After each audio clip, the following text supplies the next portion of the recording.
مکہ مکرمہ میں قحط سالی ہوئی، لوگ اناج دانہ پانی کے لیے ترسنے لگے۔ کچھ لوگوں نے کہا کہ لات اور منات کے پاس جا کر ہم ان سے درخواست کریں گے کہ بادل آئے، بارش برسے، ہریالی ہو۔ لات اور منات کے پاس جائیں گے۔ انہی لشکر میں سے کسی نے کہا کہ تم لات اور منات کی طرف کیوں جا رہے ہو؟ تم حضرت ابراہیم علیہ السلام کی آل موجود ہے، ابراہیم کی آل موجود ہے، ابراہیم علیہ السلام کی اولاد موجود ہے، حضرت ابراہیم علیہ السلام کے جانشین موجود ہیں، ان کی طرف کیوں نہیں جاتے؟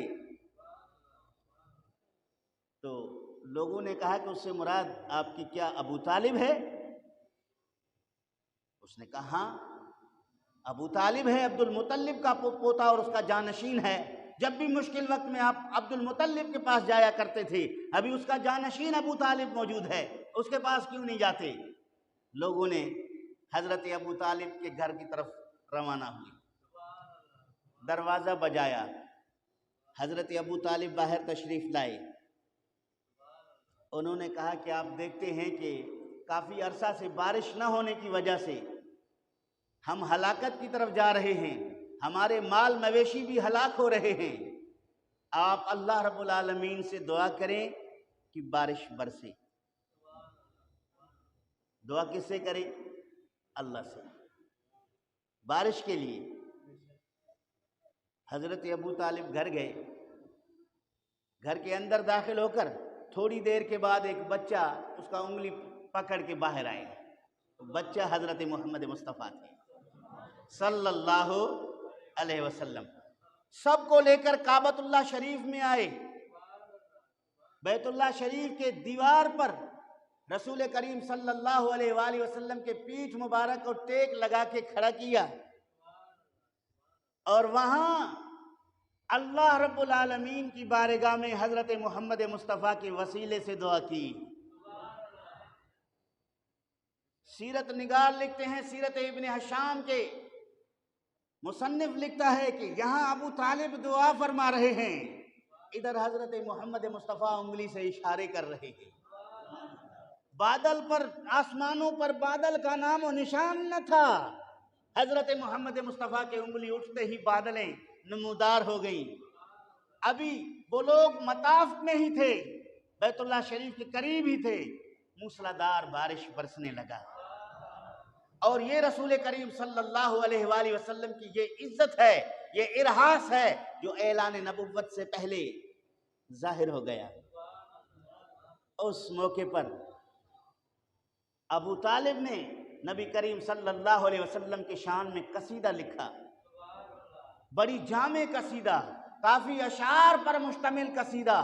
یہ مکمل قصیدہ اگر کوئی پڑھنا چاہتا ہے سیرت ابن ہشام میں موجود ہے، اگر یہ کوئی مکمل قصیدہ پڑھنا چاہتا ہے طبقات ابن سعد میں موجود ہے، اگر یہ مکمل کوئی قصیدہ پڑھنا چاہتا ہے سبل الہدی والرشاد کے اندر موجود ہے۔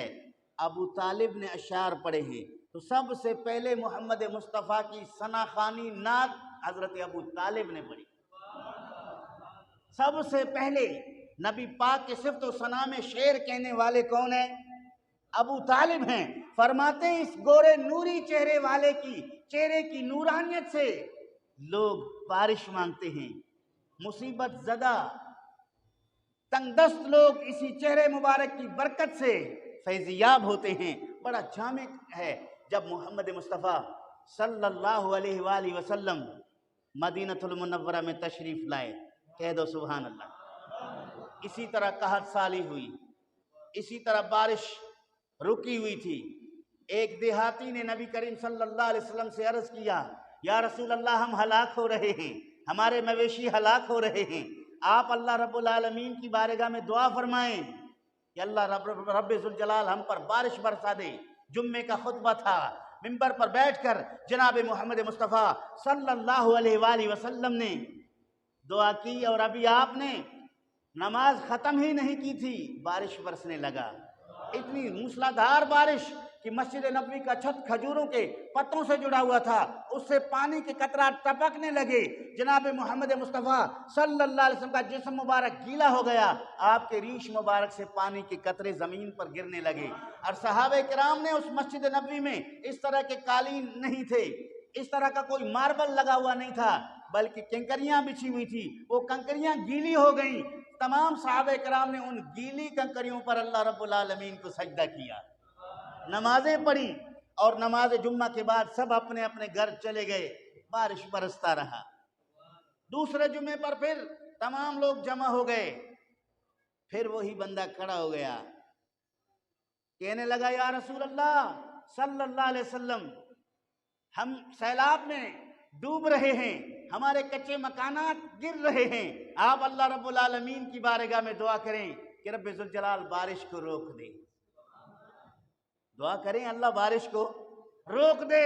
اس وقت محمد مصطفیٰ صلی اللہ علیہ وسلم نے بارش بند ہونے کی دعا نہیں کی، بند ہونے کی دعا نہیں کی، بلکہ رب ذوالجلال کی بارگاہ میں رسول کریم صلی اللہ علیہ وآلہ وسلم نے دعا کی، دعا میں یہ جملے استعمال کیے، اے اللہ ہمارے ارد گرد بارش برسا دے، ہمارے ارد گرد، یعنی مدینے کی بستی میں بارش نہ ہو، ارد گرد جو پہاڑ دیہات اور صحرا ہے وہاں بارش برسے۔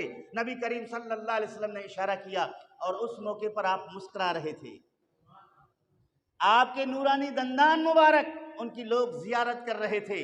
پھر آپ نے کہا کہ آج میرے چچا ابو طالب زندہ ہوتے، اس معجزہ کو ملاحظہ فرماتے، آج اس کی آنکھیں ٹھنڈی ہو جاتی۔ پھر آپ نے کہا تم میں سے ہے کوئی وہ شخص جو مجھے ابو طالب کے وہ اشعار سنا دے؟ ہے کوئی؟